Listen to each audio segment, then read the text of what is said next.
that victory, as they close out their group stage, Gen G is now sitting at 31-0 through part 2. They have not lost a game since the grand finals of the Eastern Clash, and frankly, guys, I don't know if it's going to happen. I'm Gillyweed. I'm here with Dreadnought, Skimmy, and Wolf to talk about our third series of the day. And Wolf, if there was ever any indication of Gen G's strength level, playing a game versus another Korean team, one of their rivals, with Kyocha on secondary support and Risa on Dahaka and dominating that hard, that's pretty impressive. When Risa's on Dahaka and you're dominating that hard, you know that the tournament's over. You know, we were joking earlier, do we give them the trophy now or after like we go to Yon shipping? I don't know, but they look to be dominant. It's really reminiscent of early 2016 spring, where they had the similar win rate, where they were just defeating everybody, including international events when they went to China.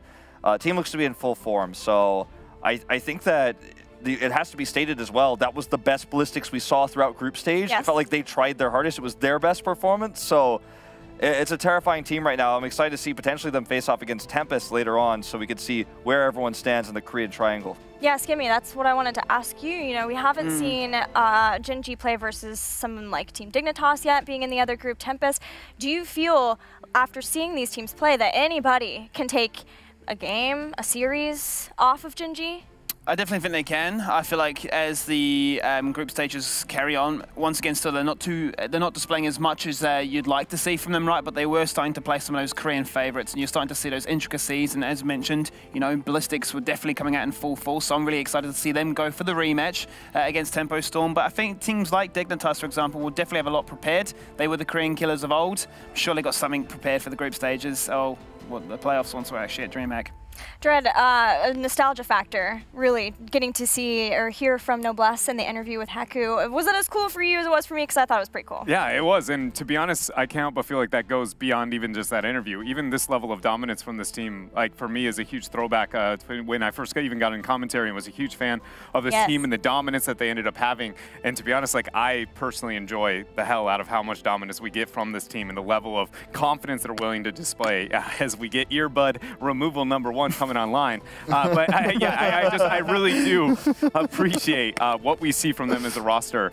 Same. No matter how much I think, you know, people might not like the fact that they're so dominant and it's kind of lopsided, I just go like, give me more. I agree. Well, we are moving on to our next match. Let's take a look at the schedule of events. Good grief for today, as we have 2 more best of 2s, and then because Ballistics failed to take a game off of Gen G, we are going to have our first tiebreaker, but there may be more. So at the end, Ballistics versus Tempo Storm. Tempo has to be able to win a game versus Ballistics. We knew that they have done it once, but we can all agree that that was a completely different Ballistics, so I'm very excited to see that match. Before we go ahead, and then we'll move on. Yeah, I just want to say, I mean, that's the exciting thing. We're going to talk about it more later, but it's the new Ballistics. They struggled to adapt to this meta. They certainly have already. They've built in their own meta against Gen G, we just saw earlier as well, so they're showing that they can flex. But yeah, I think it's going to be a great rematch. Well, let's get into our match between CE and HeroesHearth Esports, because this is another match with a lot of implications.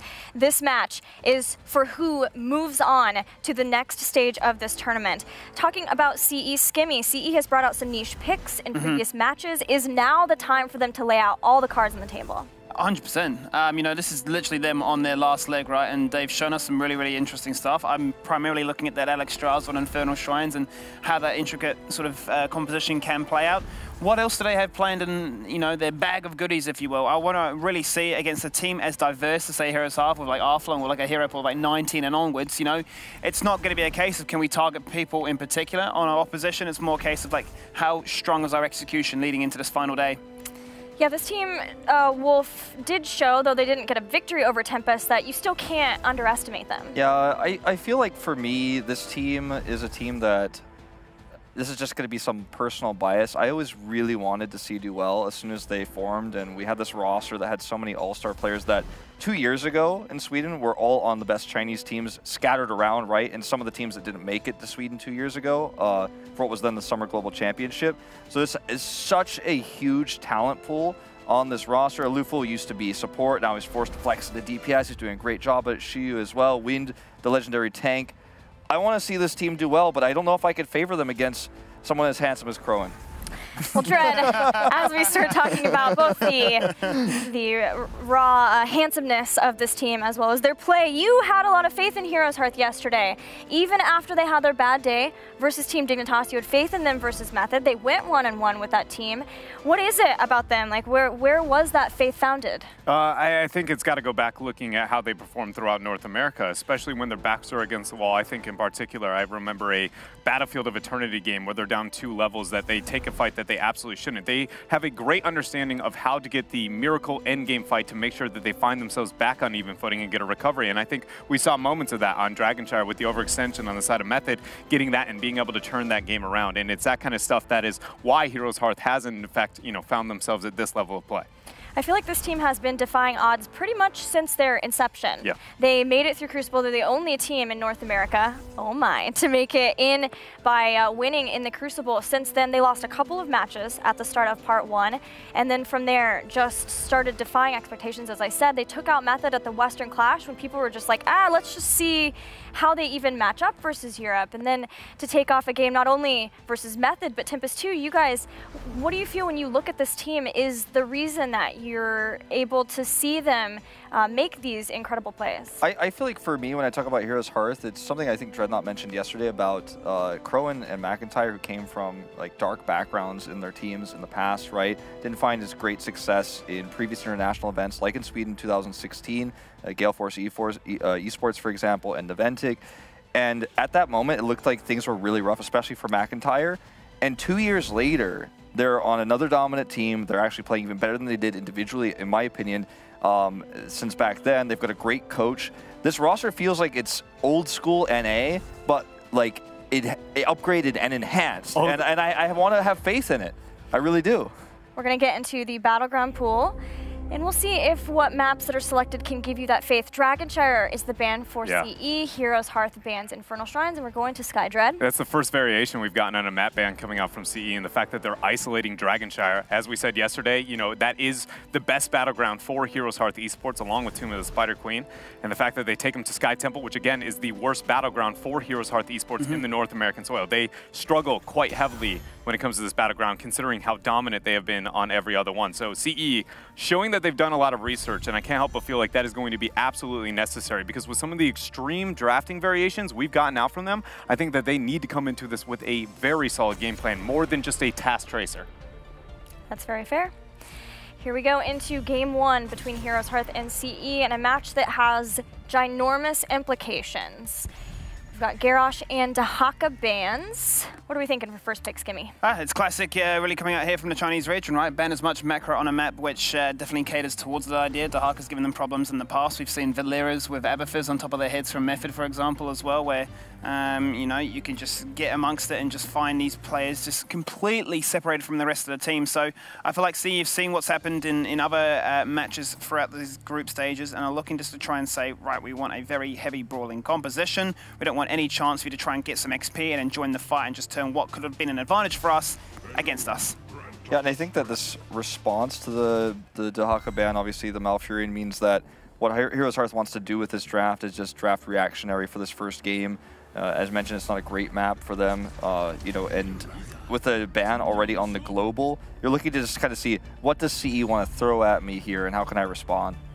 The Blaze for me stands out a fair bit for CE very early on in this one. I think, in my opinion, it has to come down to the fact that we've seen HeroesHearth have this big affinity towards the Zeratul, looking to try and isolate out the support, or just any member for that fact, blow them up, instantly turn that situation into a far more desirable one. So seeing Blaze such a high priority like that, once again, just a heads-up play from CE to show how much research they've done into this. It's a really clever transition coming out from CE to make that happen, even though I know what you're about to get into with the crazy point and the fact that it's one of their least played. They have not played it. I don't think they played it at all in Part 2. Well, that is a huge adaptation. Yeah, and I want to say that I think that's because of, again, denial of the opportunity to go into the task tracer for HeroesHearth. The bunker is a really good deterrent. Dragonblade has a hard time into the bunker.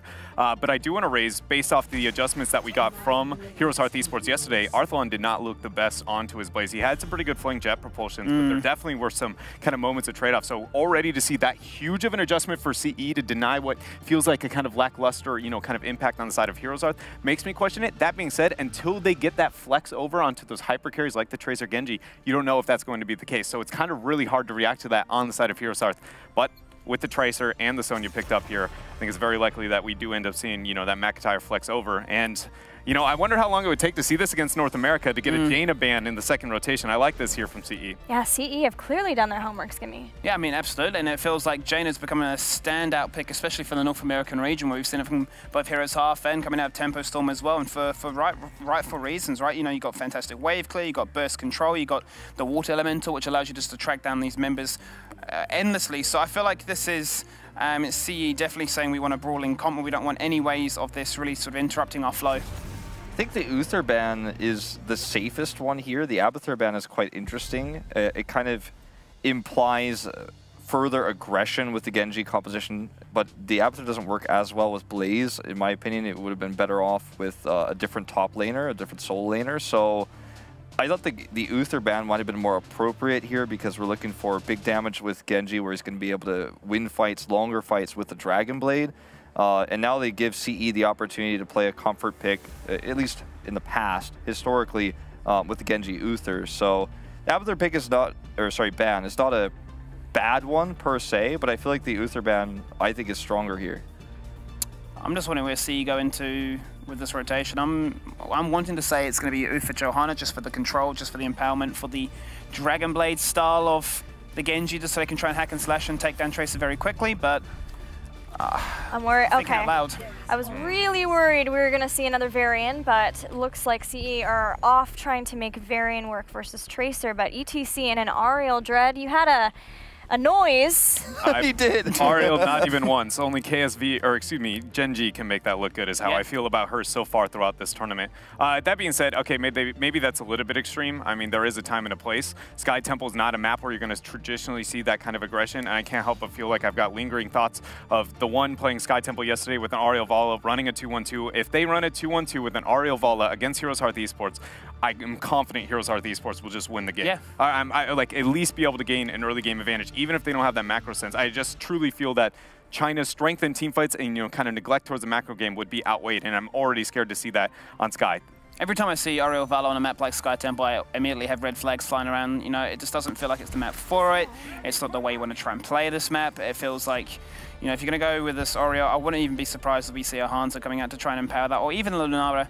Just to try and slow down the advancement of the Sonya primarily, because, yeah, Tracer and Li Ming are going to run rings with you. I just felt like it was too obvious to be a Vala, but at the same time, the only other hero that really comes to mind is Lunara. But when you're trying to run Lunara into Tracer, Li Ming, all it takes is one positional mistake and you're dead.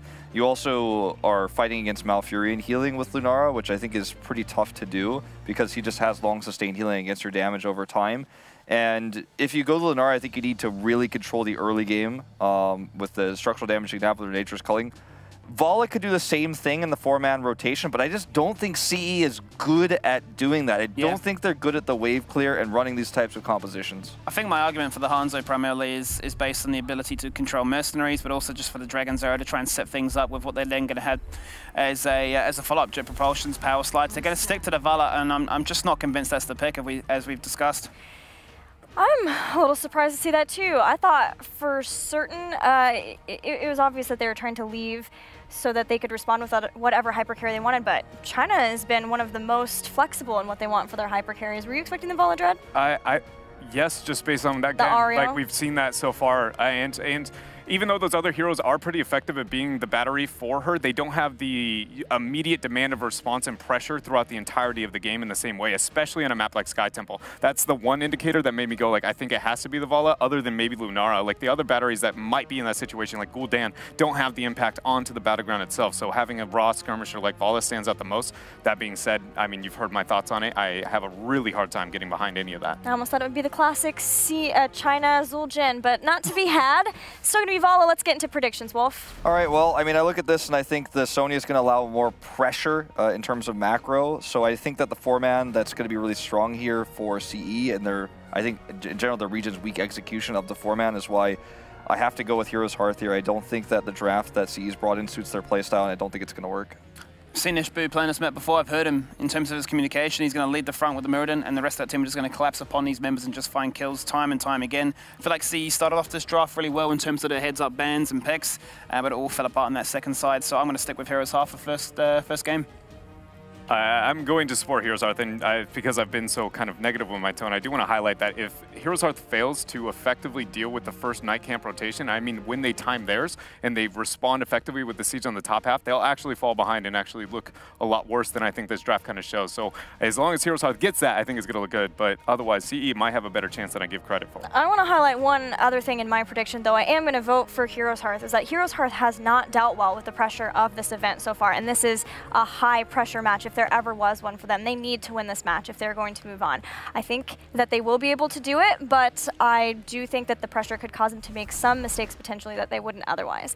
Let's check in with your votes. I know Twitch chat has been definitely favoring HeroesHearth Esports. That makes a lot of sense. We know that you guys love them out there, but make sure to give CE some of your love as well if you believe that they can take it with this, and continue voting throughout the match. Let's check in now with our commentators. We have Trixler and Tetcher on the line. Hey guys, what do you think of the drafts? Seems pretty interesting for me. What I'm more curious about, though, is all the love for HeroesHearth. Tetcher, how you feeling about CE, man? I feel that I'm uncomfortable with their last pick, as our analyst did discover, and I think that this match could be a challenge for them. Okay, good luck, Trick, with that one.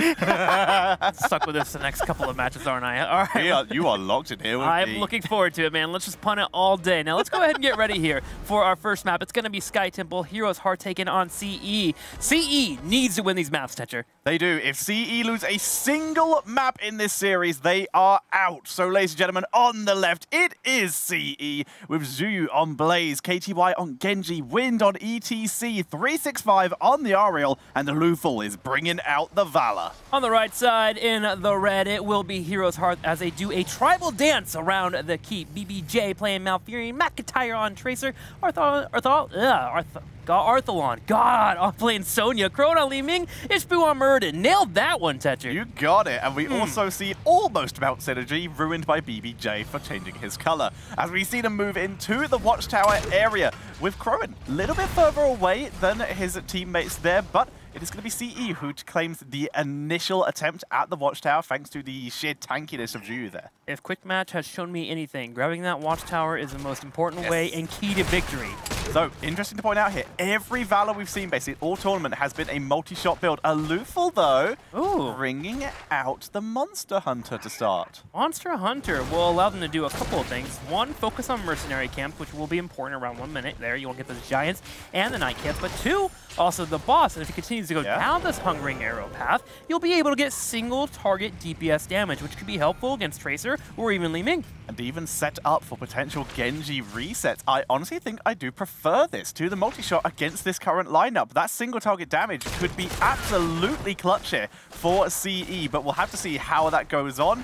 And, well, if they can even keep Valor alive in the first place. And they are staying on top of this Night Camp pressure the moment it spawns, immediately jumping straight on top of it. Blaze stuck with the task here of double silking middle wave and bottom wave, missing a couple of minions of experience, but CE should be able to get that grouping in the top lane and try to pressure down that fort, where HeroesHearth is trying to offset the pressure that will be coming by grabbing Giants. And that will put some pressure onto the bot lane. Blaze, however, incredible clear speed, so he will be able to deal with this with reasonable haste. But Genji, right now, hovering around the center of the map, not even soaking mid. That's an entire wave of XP mid, close to he's slowing rotations down. It's going to cost him the experience, as you mentioned, but he wants to slow down Crowan, and he actually puts him down at half health, which is helpful. Nicely done. And the rotations he was trying to stop were to get this camp more value, and it has got a crazy amount of value. First tower already down, second one down to half health here, as CE continue to put the pressure on.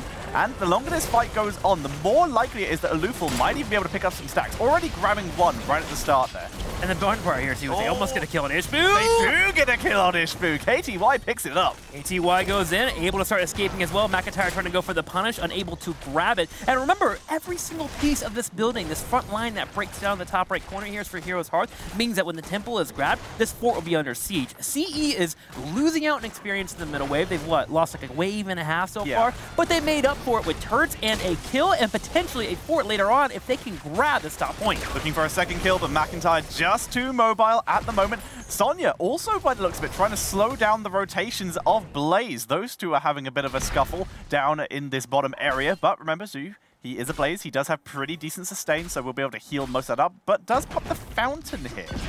Pops the fountain, wants to keep that mana tapped off. I can grab that later on. Genji will soak the middle wave meanwhile. CE has taken back the Watchtower, while the rest of Heroes Hearth have grabbed that first temple, and this is important. They want to take away as many shots as they can away from CE, as CE wants to grab that temple on the top side and try to burn down that fort while continuing to push forward. In the meantime, though, Genji sneaking shots away in mid because he knows the priority of Heroes Hearth will be this top lane. So he's gaining the shots while he can with the advantage, but moves down to Zhuyu here due to the rotation of McIntyre's deflect off cooldown. 81! No, it isn't. The nice smash there by Sonya. That's right, Slam coming in just at the right time. Genji taken. CE, however, takes the opportunity to run to the top and grab the point. And BBJ, he's a little too far forward. Can Aloof get the last auto attack? He's at He gets a multi-shot, and he'll continue to take whatever damage he can on top of Crowan and Ishbu. But the main point here is that CE has grabbed the top temple, and they take some damage on that fort. It's already down to half health for the moment. A lot of the shots have been taken from top, but it's not enough to save that top fort. It will 100% go down.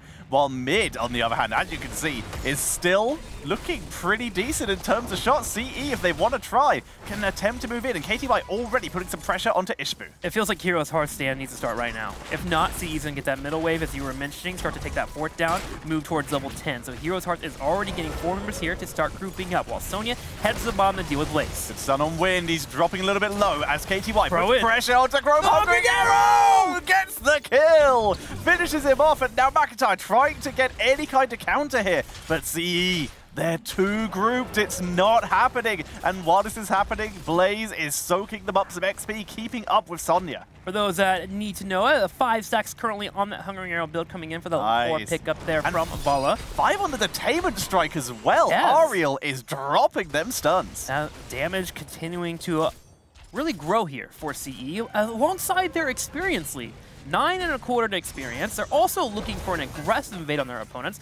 Need to be careful here. They're waiting for Vala and Ariel. There they are. It's going to be a 5v4. The burst is huge, but the stuns from ETC, they shred through Heroes Hearth, picking up another 2 kills. That group up, a double group up, the double jet propulsion, but the follow-up was just a bit too slow. A little bit too slow there, but the fort continues to get low. All they have to do is clear out this minion wave, and CE can take this fort and hit level 10. And they're so far ahead right now, they have Giants pushing in the bottom lane, they can move for a boss. They've got level 10, as you said, they could go for a boss. Here you see where it went wrong, the stun onto Genji, but ETC and Blaze double stuns, and then it's just a wipe from the AoE damage.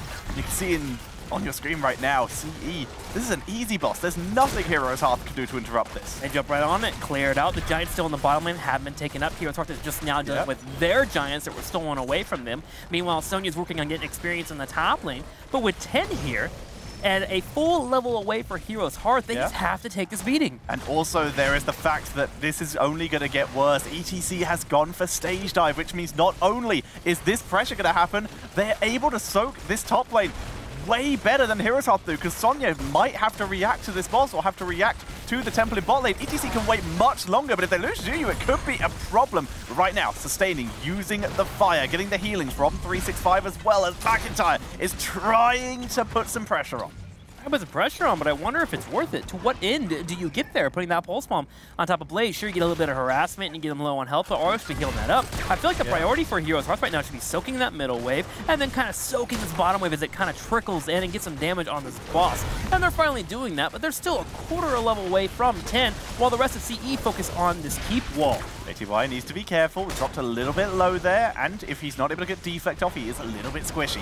So he is pulling back. This boss will get the last tower. Arthur able to get some value himself, grabbing a mercenary camp for the top lane to de-push ETC a bit. But look at ETC's positioning on the mini-map there. He is playing so safe, doesn't want anything to do with those kind of gank rotations which would ruin his global advantage. Out he is, waiting for the night camp to come in. He'll be able to clear that up with the Pinball Wizard, get 13 for his team. CE knows that this is right around the corner. They'll have a talent advantage on their opponents. They're just waiting it out and even sending Blaze to middle wave to accelerate that level 13. Arthur, on the other hand, trying to force some damage on his opponent. Lovely dodge, though, with the Cyber Agility moving out of the way of that Mystical Spear here. Ancient Spear, sorry, as we see it Blaze. coming in from the top of your screens, looking for an opportunity to move in. But HeroesHearth reacting a little bit too quickly. Stage dive, though, could be what they want. They're looking for McIntyre here with the face melt, and the Pyromania almost finishing him off, and he's able to back up. The bunker goes off, though, just in time, and all of CE jump in immediately. Arthur on the side, spin in the wind, trying to keep his teammates alive, but he's going to get sunned out by the Rain of Vengeance. Genji goes forward with a swift strike. Arthur still staying up for now, but finally does get picked off as 2 will be picked as CE has 7 kills to 1. 7 kills to 1. Bot temple completely open. Already a weakened lane due to the boss push earlier. This is CE's game to lose at this point. They are grabbing mercenaries. ETC, guess what? He's straight back to top lane because once you're ahead, get further ahead. Yes, you are completely correct here. It certainly seems like it's CE's game to lose. So what does HeroesHearth have to do to force fights? They have to get Murden and Sonya to come in on engagement and try to get in that back line. Ariel and Vala in particular are their main targets. And then they'll have to dance around on Genji and try to get a pick off before ETC can stage dive in. But it's going to be difficult. 3 levels behind their opponent, trying to get that experience available to them, and even looking to try and control our Merc camp, but Blaze is being annoying right now. Fantastic news, though, for HeroesHearth. Their rotation down to bot lane earlier while CE were waiting for 13 saved their keep. They were able to take a lot of shots. It's a very smart heads-up play there. Use your opponent's level advantage in your favor in their willingness to not engage here as Wind comes down with the stage dive, looking for Ishbu here as McIntyre is backing up. The rest of the team's very far behind, though. Ishbu is completely separated, though. He will certainly go down here. This is a testament to how far behind HeroesHearth is. They had 3 members jumping on top of a Blaze. Blaze didn't even have to use his bunker, and with ETC coming in with that stage dive just in time to buy a little bit of time, Vala finally came on in, dropped down that Rain of Vengeance, and Murden fell. HeroesHearth is going to need a miracle to come back in this game. Remember, it's not just about if CE gets the 2-0, they will qualify. It's about if HeroesHearth go 1-1, they are guaranteed 4th place in this group, which means they're going to have a much harder bracket to go through when we get to DreamHack Summer as CE continue to pile on the pressure. Well, CE postures on the side here. They continue to focus on that keep. There is always the element of crowing on Li Ming. You cannot forget about that. 1 kill is all HeroesHearth needs. Tracer with the recall, able to dodge out, but the keep falls. Keep down, nice little E-Star banner, a little bit of respect to the China representative from last year as CE backing up. There's 2 temples about to spawn. Boss is not actually that far away either, and 16 is just around the corner for CE. 16's around the corner. Sonya was working in 13, but already peeling to the middle side. Might need Tracer to come as well, as HeroesHearth might have to get pretty darn aggressive and try to find a pick.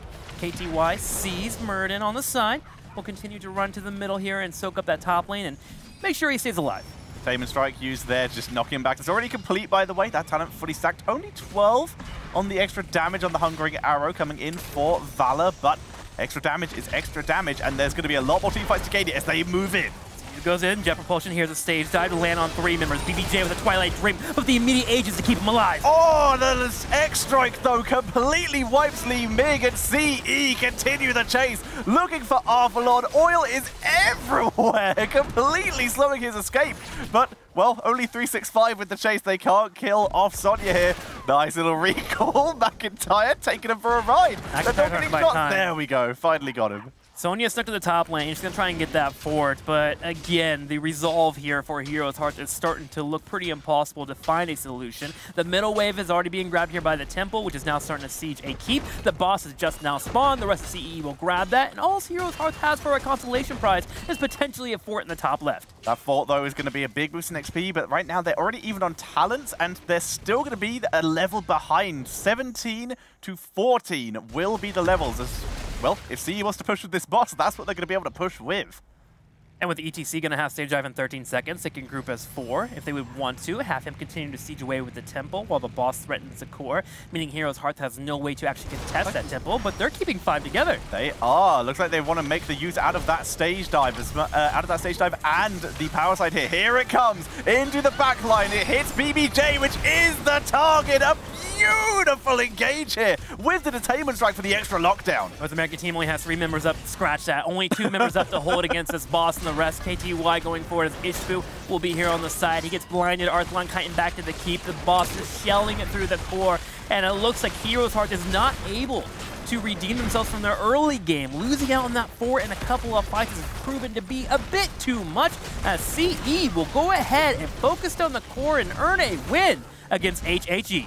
Game number 1 to CE. They are now 1 win away from causing the upset and making it into the final 8 teams heading to DreamHack Summer. But HeroesHearth, they are now at, if they can win the next game, they are in a 4th place seed in their group. There is so much pressure. This is the most pressure we've had on a single game this tournament. That there is. It all comes down to the wire for both of these teams, especially with CE getting that victory in game number 1. And you have to give them kudos. That early game advantage of focusing down that night camp, using the Hungering Arrow build, and breaking down a fort, and really putting their opponents on the back foot was just a little bit too much. That HeroesHearth didn't even expect that to come their way. They did not, and now they're in a situation, winner of the next match is qualified. And you mentioned, it was mentioned by our analyst just how much HeroesHearth perhaps is their inexperience when it comes to offline events. They've done a Western Clash. Well, let's go to our panelists now and see what they thought about that game in particular. What I think